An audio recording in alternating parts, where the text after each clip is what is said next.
রামকৃষ্ণ বলেছিলেন কলিযুগে যদি উদ্ধার পেতে হয় তোরা হাত তালি বাজিয়ে হরিনাম কর।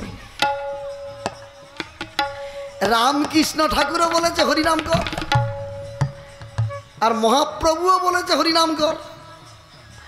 আর এই অনুকূল ঠাকুর, শ্রী শ্রী অনুকূল ঠাকুর, তিনিও বলেছেন যে যে যাই কর, জয় রাধে রাধে কৃষ্ণ কৃষ্ণ হাততালি বাজিয়ে গোবিন্দের নাম কর। দয়াল ঠাকুর তিনিও বললেন।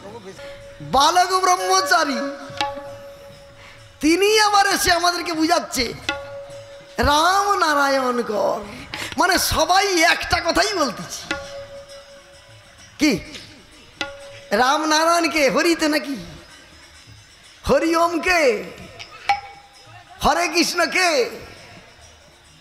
রাম নারায়ণকে, জয় রাধে রাধে কৃষ্ণ কৃষ্ণ গোবিন্দ গোবিন্দ বলো রয়েছে। গোবিন্দকে মানে অন্য লোকের কথা কেউ বলছে না। কেন?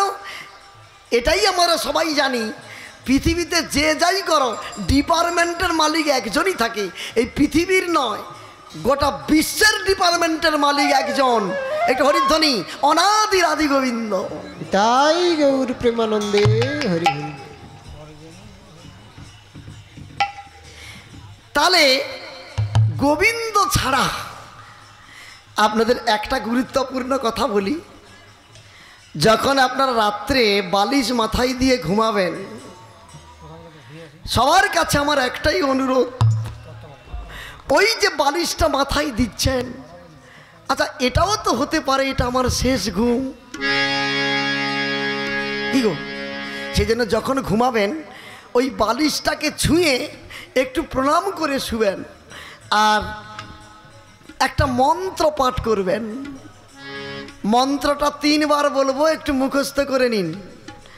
মুখস্থ না হলে কালকে আপনারা আমাকে আবার জিজ্ঞাসা করবেন। মন্ত্রটা কি? ওং নমো ভগবতে বাসুদেবায় নমঃ। সবাই বলুন তো, বলুন ওম নমো ভগবতে বাসুদেবায় নমঃ। আবার বলুন ওং, কি হলো, নমো ভগবতে বাসুদেবায় নমঃ। এই মন্ত্রটি বলে যদি ঘুমান, যদিও কোনোদিন শেষ ঘুম হয়ে থাকে, মৃত্যুর পর একটাই ফেসিলিটি পাবেন, আমি সত্যিকারে বলছি, সারা জীবনের যত দুঃখ কষ্ট পাপ, ওই শাস্তি ভোগটা মৃত্যুর পর আর জমালয়ে করতে হবে না, সোজা আপনি গোবিন্দ ধামে পৌঁছে যাবেন এই মন্ত্রটা প্রতিদিন যদি বলেন। হ্যাঁ, সেজন্য বাবা এই মন্ত্রের যে একটা পাওয়ার, এটা এটা কেউ প্রমাণ না পাক, এই 42 বছর গান করতে বেরিয়ে আমি তার প্রমাণ একটা হাড়ে হাড়ে পেয়েছি বাবা। হ্যাঁ, যে মন্ত্রের যে একটা তেজ, মন্ত্রের যে একটা পাওয়ার, এই যে হরে কৃষ্ণ কৃষ্ণ কৃষ্ণ হরে হরে, হরে রাম রাম রাম হরে হরে, এটা কিন্তু মন্ত্র নয় বাবা। এর আগে যেটা বলেছি সেটা মন্ত্র, আর এটা তাহলে কি? এটা হচ্ছে মন্ত্রের উপরে যেটা, মানে মহামন্ত্র। অনেকে বলবেন তাহলে সে মন্ত্রটা বাদ দিয়ে এটা শুনুন, এটা হচ্ছে জপ করতে হয়, কীর্তন করতে হয়, হাততালি বাজিয়ে করতে হয়, কিন্তু ঘুমানোর সময় আপনাকে সেই মন্ত্রটা বলতে হবে, ওং নমো ভগবতে বাসুদেবায় নমঃ। তাই বলি রে মন সর্বদা নাম চিন্তা কর। তাই রাবণ দিনমণি দিবাকর সূর্যদেবকে ডাকলো যে আজ থেকে তোমার সঙ্গে কোনো শত্রুতা আমার হবে না, তোমার কোনো ক্ষতি করব না, প্রত্যেকটা দেবতাদের আমি মুক্তি দিয়ে দেব, আমার কাজ করতে হবে। বসুমাতাকে আর গৃহমার্জনা করতে হবে না, ব্রহ্মাকে আর বালকদের পড়াতে হবে না, যমকে ঘোড়ার ঘাস কাটতে হবে না। মানে যে যম রাজাকে ঘোড়ার ঘাস কাটায় রাবণ, শুনলে আপনারা অবাক হয়ে যাবেন, কি মাথায় উঠেছিল বুঝতে পেরেছেন? এই রাবণ সে সূর্যদেবকে বলে রাত 12টায় উদয় পর্বতে যাও লক্ষণ মরু, আদেশ যদি না পালন করবো তোমাকে মেরে ফেলবো আমি। সে সূর্যদেব ভয়ে চলে যাই সূর্যদেব উদয় পর্বতে।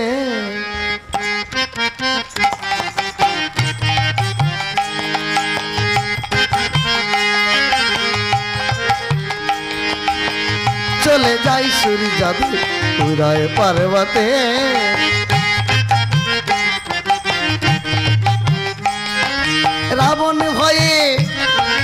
রাবণ ভয়ে হয়ে ভীত আজ মধ্যরাতে।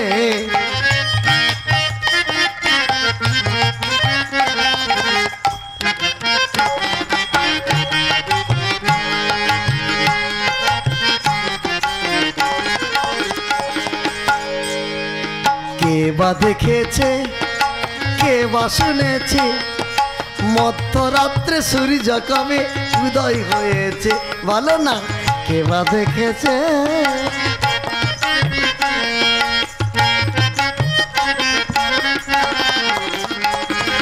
ব্রহ্মারে বরে আজ তাহলে দশানন হতে।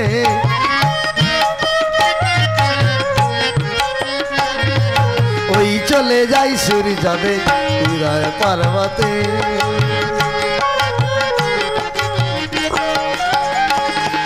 যত দেবগণ ভাবে মনে মন আজ সমরে প্রাণ হারাবেন ঠাকুর লক্ষণ।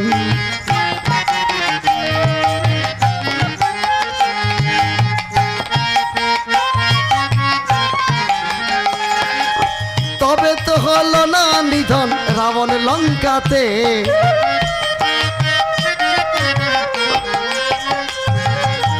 তবে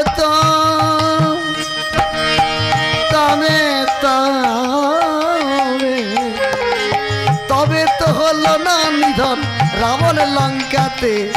ওই চলে যাই সূর্যদেব উদয় পর্বতে।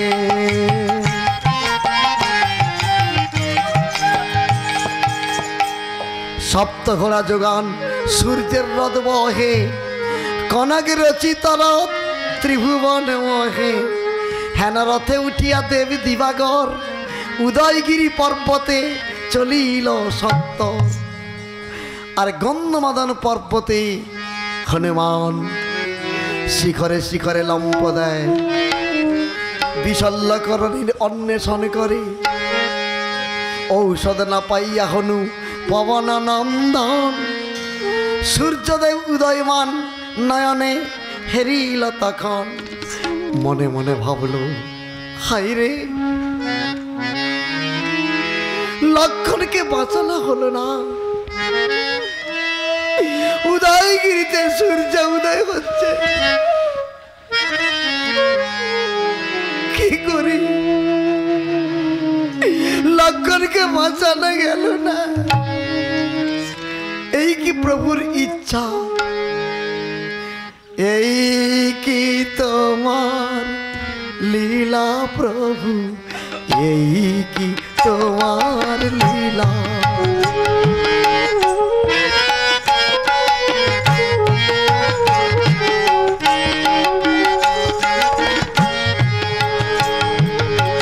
কোন অপরাধী আমি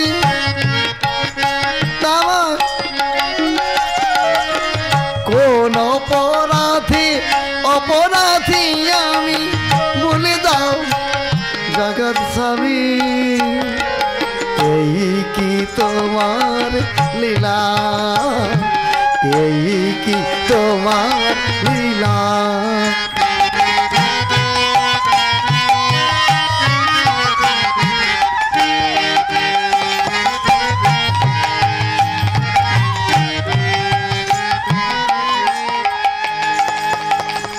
যাই সূর্যকে একবার জিজ্ঞাসা করি রাম নামের প্রভাবে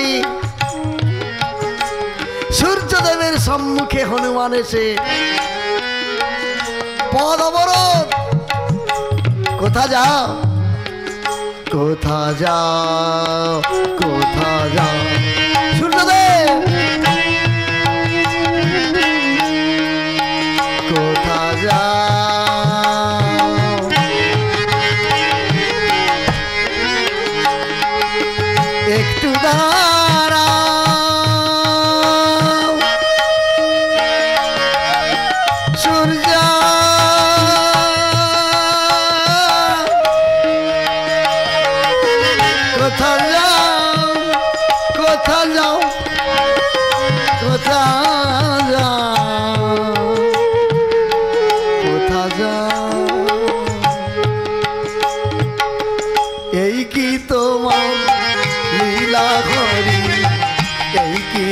তোমার লীলা, রাম এই কি তোমার লীলা করি, এই কি তোমার খেলা।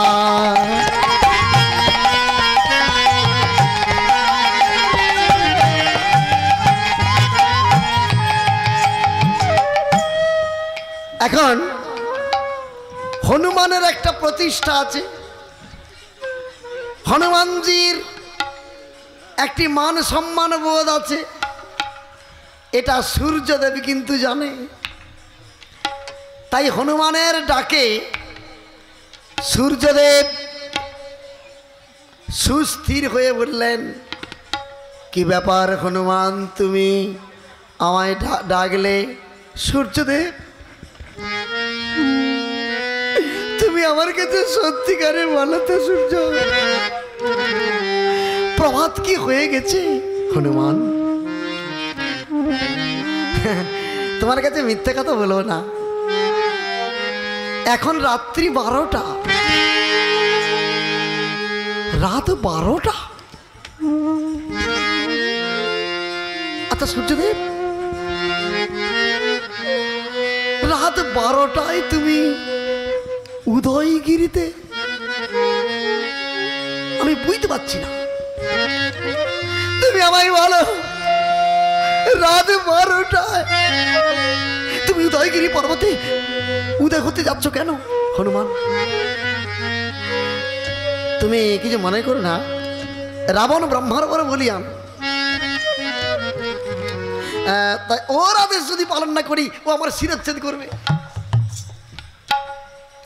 তাই আমি বিপদে পড়ে, শুধু আমি নয়, বিপদটা শুধু আমাদের নয়, আমার একার নয়, সকল দেবতা মণ্ডলী। হনুমান বললেন, তো সূর্যদেব আমি একটা কথা বলবো। কি? রাবণ তোমাকে শাস্তি দেবে না, লক্ষণ কাকা সময় মতো বেঁচে যাবে।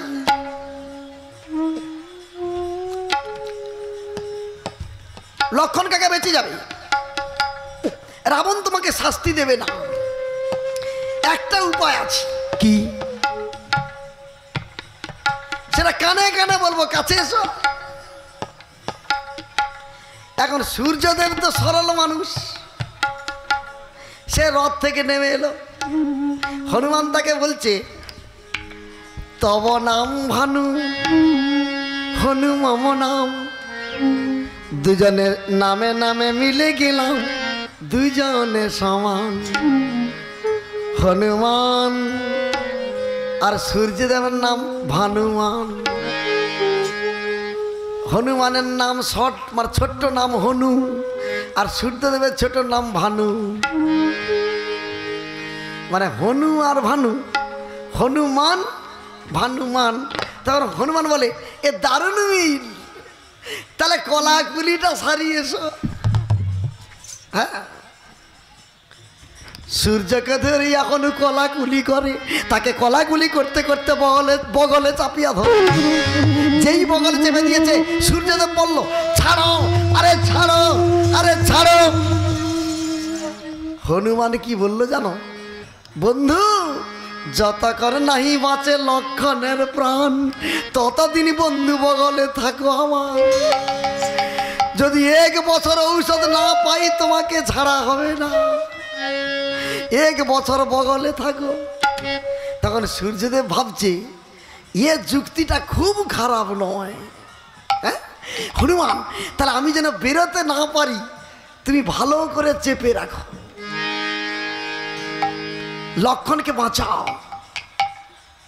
তাহলে ভক্তজন মণ্ডলী, এখানে তাহলে আপনারা আমরা বিচার করি আসুন, সূর্যদেব ইচ্ছা করে বগলে ঢুকলো না হনুমান ইচ্ছা করে চাপলো? রামায়ণে লেখা আছে যে মহাতেজময় সূর্য, তাকে কেউ কি বগলে চাপতে পারে? ইচ্ছা করে বন্দি স্বীকার করলো নিজে, লক্ষণকে বাঁচাবার তরে। ব্যাপারটা বুঝতে পারলেন? মানে সে নিজে ইচ্ছা করে, ব্যাপারটা বুঝুন, ইচ্ছা করে হনুমানের বগলে থাকলো কেন? লক্ষণকে বাঁচাবে বলে। শুনুন, সাধুগুরু বৈষ্ণবের পায়ের ধুলি নেওয়া বা তাদের বগলে চাপা বা আলিঙ্গন, এগুলি কিন্তু বাবা সব ভাগ্যে পাওয়া যায় না। এই জন্য সাধুগুরু বৈষ্ণব দেখলে আপনারা কিছু না করুন, বাড়িতে যদি আসে বা অতিথি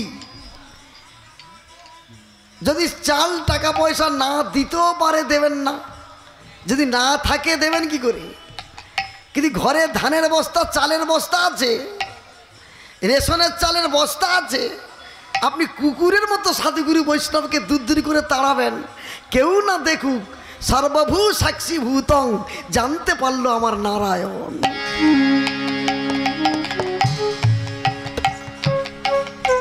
যারা অনাথ হয়ে সংসারের দারিদ্রতায়, অনেকে চোখে দেখেছি বাবা, ছেলে বৌমা খেতে দেয়নি।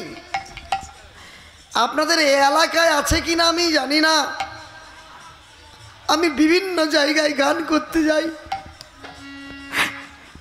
বিভিন্ন জায়গায় বাসা পাই, আমি অনেক জায়গায় চোখে দেখেছি। আপনারা বিশ্বাস করুন, 42 বছর আমার গান জগৎ হয়ে গেল, আমি অনেক ঘরে দেখেছি বুড়ো বুড়ি বসে আছে, বৌমা আগে ভাত খাচ্ছে। আপনাদের কেশপুরে এরকম বৌমা নাই, শ্বশুর শাশুড়িকে বাদ দিয়ে কেউ খায়, এরকম কেউ নাই। মেদিনীপুরে আছে বাবা, মানে আমাদের ওই পূর্ব মেদিনীপুর, পশ্চিম মেদিনীপুরটা ভালো, এখানে বৌমারা সব ভালো। হ্যাঁ, বুড়ো বুড়িকে খুব ভালোবাসে, তেল মাখিয়ে দেয়, স্নান করায়, পা টিপে, ভাত বাড়িয়ে যত্ন করে খাওয়ায়, হরলিক্স এনে খাওয়ায়, গুলকুন্ডি খাওয়ায়। মানে আপনাদের পশ্চিম মেদিনীপুরে ভাব ভালো, পূর্ব মেদিনীপুরটা কি হলো?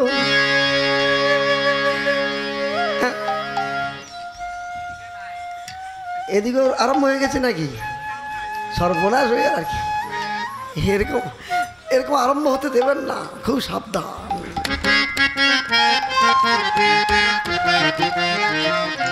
তাই আজকে হনুমান সূর্যদেবকে বগলে চেপে নিয়ে পর্বতে চলে গেল। এবার দেবতারা দেখছে হনুমান কি করে। রাম নাম প্রভাবে যোগ আরম্ভিল, যোগের দ্বারাই হনুমান তার শরীরটাকে বড় করে নিল। হনুমান এমন যোগ আরম্ভ করলো, 3.5 হাত লম্বা ছিল, হয়ে গেল কত? 51 হাত লম্বা।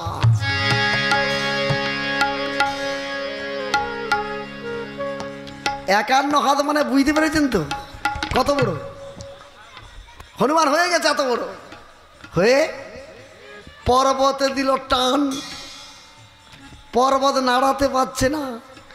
আবার যোগ আরম্ভ হলো, এবার হয়ে গেল 100 হাত। তারপরে হলো 250 হাত। এইবার হনুমান 250 হাত লম্বা হয়ে কি করলো? পর্বতে দিল টান। 64 যোজন থেকে সেই পর্বতের 2 খণ্ড একটা ভাঙে হনুমান,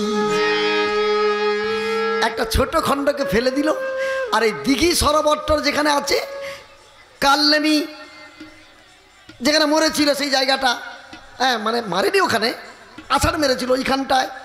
আর কুমিরটাও মরে পড়ে আছে, তার আত্মা চলে গেছে। এখানে আত্মার কথা বলতে গিয়ে একটু ছোট্ট তত্ত্ব বলি।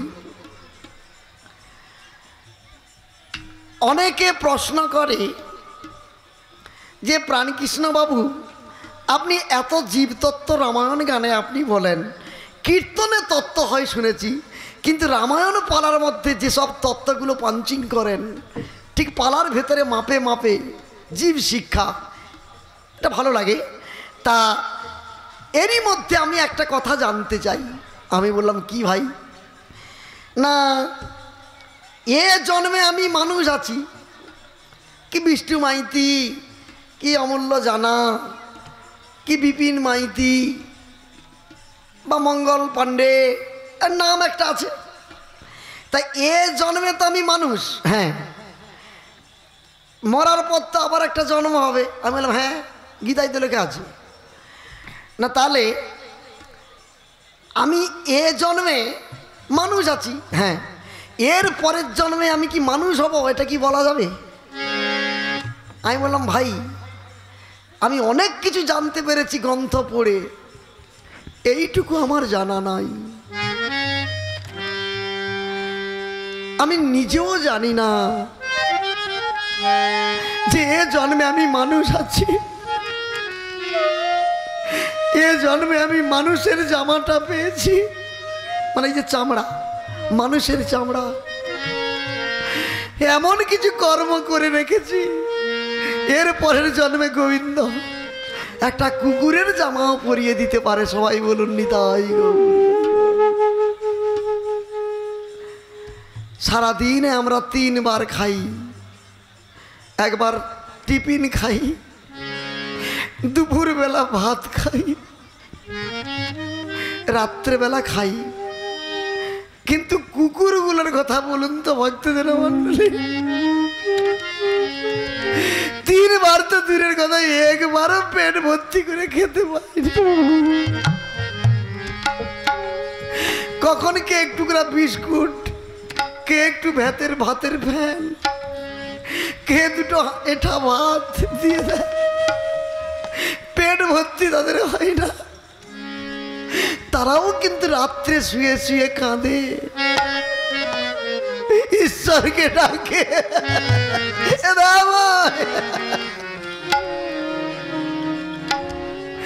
কুকুর জন্মটা বড় ভয়ঙ্কর। আর একটা ভয়ঙ্কর জন্ম কি?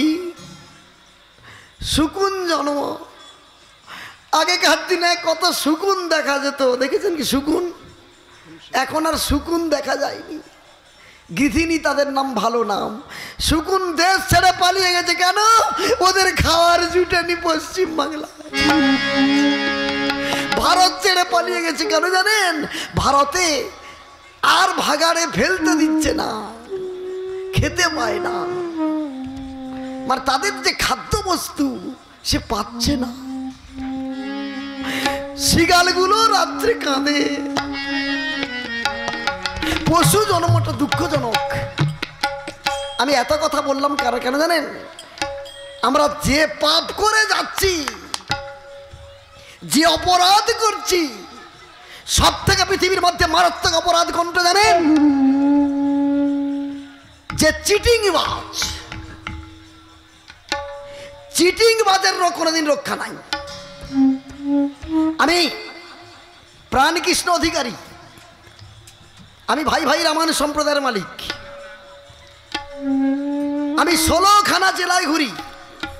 এ ভাই রামায়ণটা আজকার দল নয়, বয়স হয়ে গেছে আমার, সেই ছোটবেলা থেকে গান গাইছি। এই পর্যন্ত 16খানা গুনে গুনে জেলা ঘুরলাম। শুধু পূর্ব পশ্চিম মেদিনীপুর নয়, 16টা জেলা। আমি এই 16টা জেলায় আমি ঘুরে একটা কথা প্রত্যেক আসরে আমি বলি, চিটিং বাজিটার কতদিন চলবে? আরে মশাই, সংসারের সঙ্গে চিটিং বাজি, ভাইয়ের সঙ্গে চিটিং বাজ, গ্রামের প্রতিবাসীর সঙ্গে চিটিং বাজি, পাড়ায় পাড়ায় চিটিং বাজ চলছে। মানুষ কাউকে না পেয়ে ভগবানের সঙ্গে চিটিং বাজি শুরু করেছে। ধরবো ভগবানের সঙ্গে চিটিং বাজটা কোথায় ধরবো? বলবো? দুঃখ পাবেন না তো? দুঃখ পাবেন না? আচ্ছা, মায়ের পেটের ভিতরে ভাগবতের কথা। চিটিংবাজ ধরতে গেলে শাস্ত্র কথা বলতে হবে। আমার মুখের কথা বললে তো আপনারা আমাকে মেরে ফেলবেন। গ্রন্থ থেকে বলছি, ভাগবতের কথা। মায়ের গর্ভে যখন বাচ্চা থাকে, 1 মাস, 2 মাস, 3 মাস, 3 মাসের পর তার দেহের আস্তে আস্তে অঙ্গ প্রত্যঙ্গ আস্তে আস্তে হয়। 6 মাসের পর হাত পা গজায়, চোখ মুখ কান হয়। 7 মাসের বয়স থেকে বাচ্চা কষ্ট অনুভব করে। জেনে রাখুন, 8 মাসের পর বাচ্চা হাই হুতাশ করে, সে বেরোনোর জায়গা পাচ্ছে না, কাঁদে। 9 মাসের বেলা তার অবস্থা খুব খারাপ, তখন সে মাথা চাড়া দেয়, থাকতে পারেনি। আর মাঝে মাঝে দেখবেন মায়ের পেট টেটগুলো ফুলে উঠে এদিক ওদিক করে, সে বাচ্চা কষ্ট পাচ্ছে আর মা এখানে ফুর্তি করছে, দেখ আমার পেটে মাথা তুলতেছে, দেখ সে কষ্ট পাচ্ছে আর এই ফুর্তি মারাচ্ছে। হ্যাঁ, সে বেরোতে পারছে না। যখন বেরোনোর সময় হয়ে এসছে তখন তার যে যন্ত্রণা, মা প্রসব করে যে যন্ত্রণা, তার থেকে বেশি তার যন্ত্রণা। তার নিঃশ্বাস আসতে যাচ্ছে, আসে বেরিয়ে যায়, আসে বেরিয়ে যায়, তার আকুপাকু করতেছে। তখন সে কেঁদেছিল, ভগবানকে ডেকেছিল। ভগবান সেই মুহূর্তে দেখা দিয়েছিল, জন্মের মিনিট 5 আগে, জন্মের 5-10 মিনিট আগে কৃষ্ণ তাকে দেখা দিয়ে বলেছিল, কি রে এত কান্নাকাটি কেন? বলে বের করে দাও, বের করে দাও। তখন কৃষ্ণ বলল, আমার ভ্যাসালিটি কি, আমার লাভটা কি, তোকে বের করবো কেন? না প্রভু তুমি যা বলবে তাই। তখন কৃষ্ণ একটা কথাই বলেছিল, আমি কিচ্ছু চাই না, শুধু একটা জিনিস তোর কাছে চাই, আমার সঙ্গে প্রতিজ্ঞা কর, প্রতিশ্রুতিবদ্ধ, কথা দে। কৃষ্ণ বলল, কথা দে। তখন আমি বলেছিলাম, কি কথা? না কিচ্ছু না, শুধু পৃথিবীর মাটিতে গিয়ে সন্ধ্যা সকাল না পারিস, আপাতত সন্ধ্যা বলা একবার হরে কৃষ্ণ নাম করবি। আমরা তাকে কথা দিয়ে পায়ে হাত দিয়ে শপথ করেছিলাম, তখনই 10 মাস 10 দিন পূরণ, বাচ্চা বেরিয়ে যায়। সব চুল্লু মদের বোতল নিয়ে ঘুরতেছে, ঘন্টার পর ঘন্টা তাস খেলতেছে, সন্ধ্যাবেলা হরির নাম করেনি, কিরকম চিটিং বাজি করতেছে বুঝতে পেরেছে? এইসব চিটিংবাদের পরিত্রাণ নাহি কোনো কালে, অনন্ত নরক ভোগ আছে তার ভালে। সবাই বলুন নিতাই গৌর প্রেমানন্দে হরি। তাই সব আসরে আমি বলি, আজকে আমি ভাই ভাই রামায়ণ সম্প্রদায়ের পক্ষ থেকে বলে যাচ্ছি, ভগবানের সঙ্গে যা করেছেন করেছেন, দয়া করে পায়ে হাত দিয়ে বলি, আর চিটিংবাজি করবেন না, কাল থেকে নাম করো।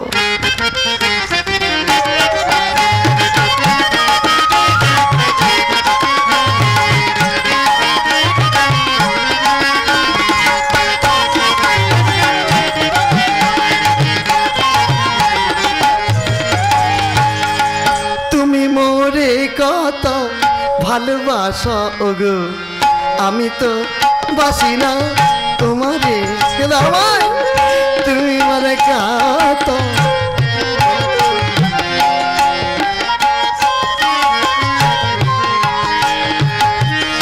আমি না ডাকিলে এসো এসো বলে, আমি না ডাকিলে এসো এসো বলে, তুমি তো ডাকিছ সাদরে, তুমি মরে কত।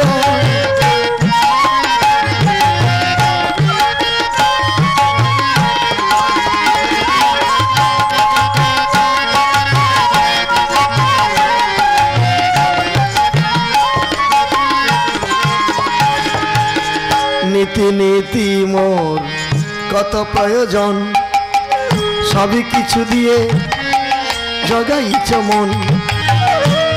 প্রতিদান আশা,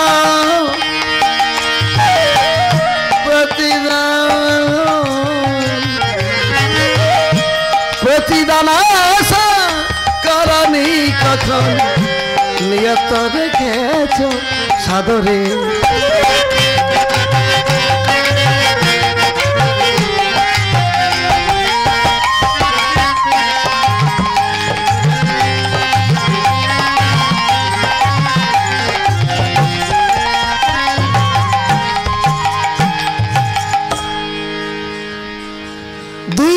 পর্বত খণ্ড একটি হনুমান ভেঙে নিয়ে মহাশূন্যে চললেন, অযোধ্যার উপর দিয়ে যাচ্ছে। আর কইকেয়ী নন্দন ভরত অযোধ্যার মাটিতে সিংহাসনাপরি শ্রীরামের যুগল পাদুকা রেখে রাম ভজন করছেন। बोलो बोलो सीताराम राम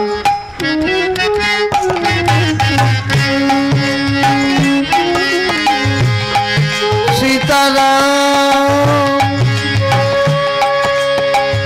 जानकी जीवन राम जानकी जीवन राम बोलो बोलो सीताराम।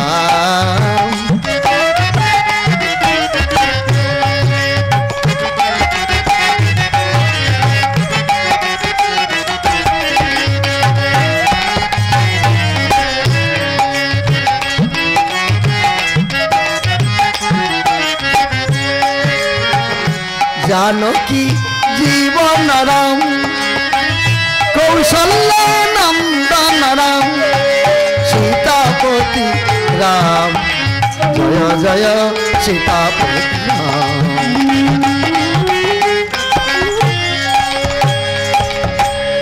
এবার আকাশে যেন কি উড়ে যাচ্ছে তাই দেখে ভরত একটা বাটুল মেরে হনুমানকে নামালেন। লঙ্কার যা ঘটনা ঘটেছে সংক্ষেপে বলে আবার হনুমান আকাশে উঠলেন, পর্বতের খণ্ড নিয়ে উত্তর প্রান্তে রেখে দিলেন। যেই পর্বতের খণ্ড উত্তর প্রান্তে রেখে দিয়েছে রামচন্দ্র দেখে তো অবাক, এত বড় পর্বত হনুমান তুই আনলি কি করে? হনুমান বলে আমি কিছু পারিনি, যা করেছেন আপনি। সমাবেত ভক্ত জনমণ্ডলী, শক্তিশীল প্রায় আমাদের সমাপ্তির পথে। একটি কথা আপনাদের আমি বলে যাই, আপনি যদি দেন আপনাকে দেবে গোবিন্দ। তাই এখনো পর্যন্ত যারা মুক্ত হস্তে এই উৎসব কমিটিকে ভগবানের চরণে দান ধ্যান করেননি, নিজেদের নামাঙ্কিত করে গোবিন্দের চরণে কিছু দান উৎসব কমিটিকে আপনারা দিয়ে জন্মটাকে সাফল্য করুন, এইটুকু আমার প্রার্থনা। তাই হনুমানজি বললেন সুসেন কাকা ঔষধটা খুঁজে নাও।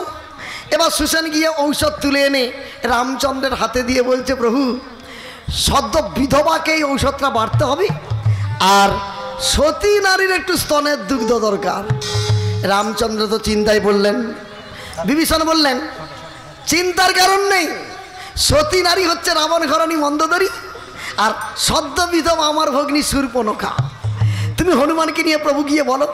এবার হনুমানকে নিয়ে রামচন্দ্র গিয়ে লঙ্কার খিড়কি দুয়ারে হনুমানকে বলে তুমি একটা নাম করো তো। হনুমান এমন একটা নাম ধরলো, সেই গান শুনে মন্দোদরী আর শূর্পণখা বেরিয়ে এসে বলল রঘুবীর আমি কি স্বপ্ন দেখছি? রামচন্দ্র বললেন স্বপ্ন নয় মা, তোমার পুত্র মেঘনাদ আমার লক্ষণ যুদ্ধ হয়েছিল, লক্ষণ তোমার পুত্রকে মেরেছে, কিন্তু তুমি যদি লক্ষণকে বাঁচাবার জন্য স্তনের দুগ্ধ দাও আমি তোমাকে বর দেব। আর শূর্পণখা তুমি যদি ঔষধটা বেটে দাও তোমাকেও বর দেব। এখন রাক্ষস জাতি ভগবানের বর পাওয়ার লোভ আছে, বর নেবে বলে মন্দোদরী স্তনের দুগ্ধ স্বর্ণপাত্রে দহন করে দিলেন, আর শূর্পণখা ঔষধ বেটে দিলেন। দিয়ে এবার বলো বর দাও। এইবার মন্দোদরী কি বর চাইছে? বলে বর যদি দেবে রাম জগত গোসাই তোমার ভাই লক্ষণকে যেন আমি পুত্র রূপে পাই, লক্ষণকে পুত্র রূপে নিয়ে কোলে বসিয়ে স্তন খাওয়াবো। রামচন্দ্র বললেন এরপর দাপর যুগে হবে তুমি রোহিণী, লক্ষণ হবে তোমার পুত্র বলরাম, লক্ষণকে কোলে বসিয়ে স্তনের দুগ্ধ খাওয়াবে। আর শূর্পণখা তুমি কি বর নেবে? শূর্পণখা বলে বর যদি দেবে আমি জগত গোসাই তোমায় যেন কোন জন্মে পতি রূপে পাই, তোমায় যেন কোন জন্মে পতি রূপে পাই। রামচন্দ্র বললেন এরপর দাপর যুগে কংসকে বধ করে রাজা হব মথুরায় আমি, কুৎসিত দেহ তোমার হবে বিসর্জন, হবে সুন্দরী কুবজা, আমি হব কৃষ্ণ তুমি হবে মহারানী কুবজা।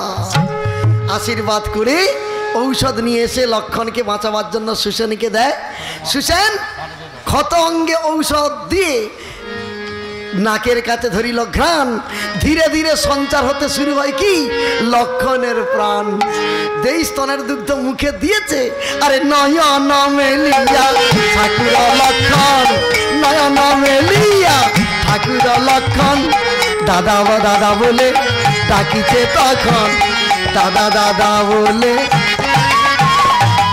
আয় আয় কোলে আয় প্রাণের ভাই দাদা আয়, দাদা বলে ডেকেছিস ভাই, আয় আয় আমার কোলে আয়।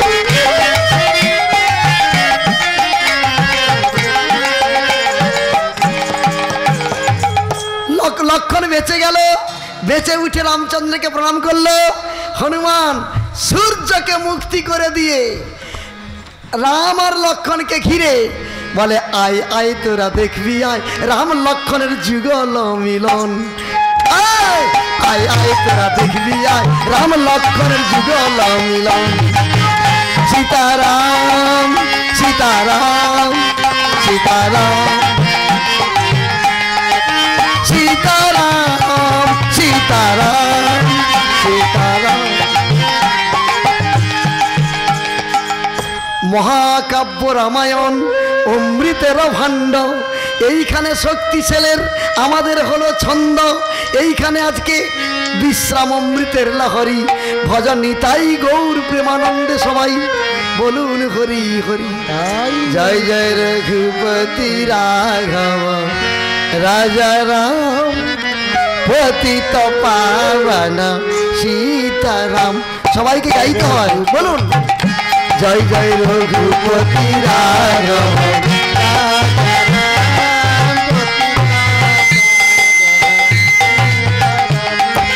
দশরথ নন্দন রাজা রাম,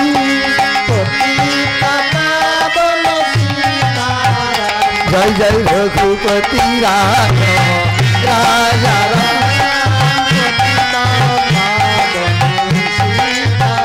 সীতারাম সীতারাম সীতারাম হরি বল হরি বল ভজন নিতাই গৌরী হরি বল, আরে নিত্যানন্দের বল, শ্রীরাম কৃষ্ণের বল, বাবা ভোলানাথের বল হরি বল হরি বল। রামায় রামচন্দ্রায় রাম ভক্তায় বেধসে রঘুনাথায় নাথায় সীতায়া মাতায় নমঃ নমঃ। ওম শান্তি।